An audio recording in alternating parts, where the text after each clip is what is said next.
15 વર્ષથી પાલેજમાં જૂના અને જાણીતા computer, laptop, CCTV camera service, printer repairing તેમજ નવા અને જૂના કોમ્પ્યુટર લે-વેચ કરનાર.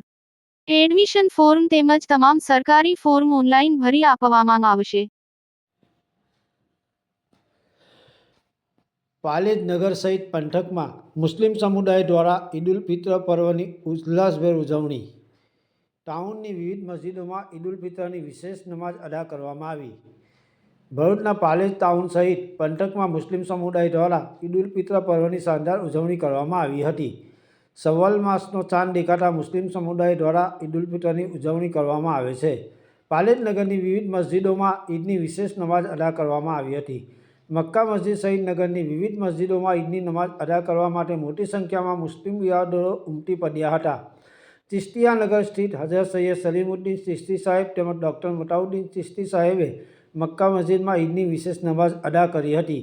ઈદની નમાઝ બાદ સૈયદ સલીમુદ્દીન ચિશ્તી સાહેબ તેમજ ડૉક્ટર મતાઉદ્દીન ચિશ્તી સાહેબે મુસ્લિમ બિરાદરોને ઈદની મુબારકબાદી પાઠવી હતી. સાથે સાથે મુસ્લિમ બિરાદરોએ પણ એકબીજાને ગળે લગાડી ઈદની મુબારકબાદી પાઠવી હતી. મક્કા મસ્જિદના ઇમામ સાહેબે ઈદની વિશેષ નમાઝ અદા કરાવી હતી. ઇમામ સાહેબે દેશ અને દુનિયામાં અમન અને શાંતિ કાયમ રહે એ માટે દુઆ ગુજારી હતી. ઈદ નિમિત્તે મુસ્લિમ સમુદાયના લોકોમાં અનેરો ઉત્સાહ જોવા મળ્યો હતો.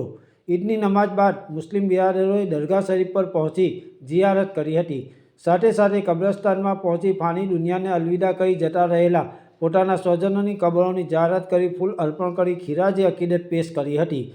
નગરના જાહેર માર્ગો પર બાળકો તેમજ યુવાનો રંગબેરંગી વસ્ત્રો પરિધાન કરી ટહેલતા નજરે પડ્યા હતા. પાલેજ પંથકના નબીપુર, જંગાર, સાસરોદ, હલદરવા, વરેડિયા, સેગવા, કહાન, ટંકારિયા, કંબોલી, મેસરાત, ઈખર, માકણ, વલણમાં પણ મુસ્લિમ સમુદાય દ્વારા ઈદ ઉલ ફિત્રની ઉજવણી કરવામાં આવી હતી. પાલેજ પોલીસ મથકના પોલીસ ઇન્સ્પેક્ટર આનંદ ચૌધરી દ્વારા પાલેજ ટાઉન સહિત પોલીસ મથકના તાબા હેઠળના ગામોમાં પોલીસ બંદોબસ્ત ગોઠવવામાં આવ્યો હતો.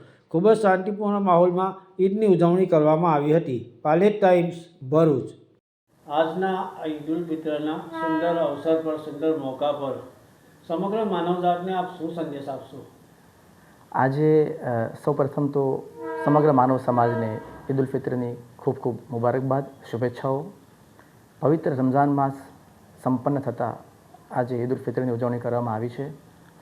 રમઝાન એ વાસ્તવમાં સૌને આત્મશુદ્ધિનો અવસર પૂરો પાડે છે અને જેના અંતે આજે ઈદ ઉલ ફિત્રની ઉજવણી કરવામાં આવી છે.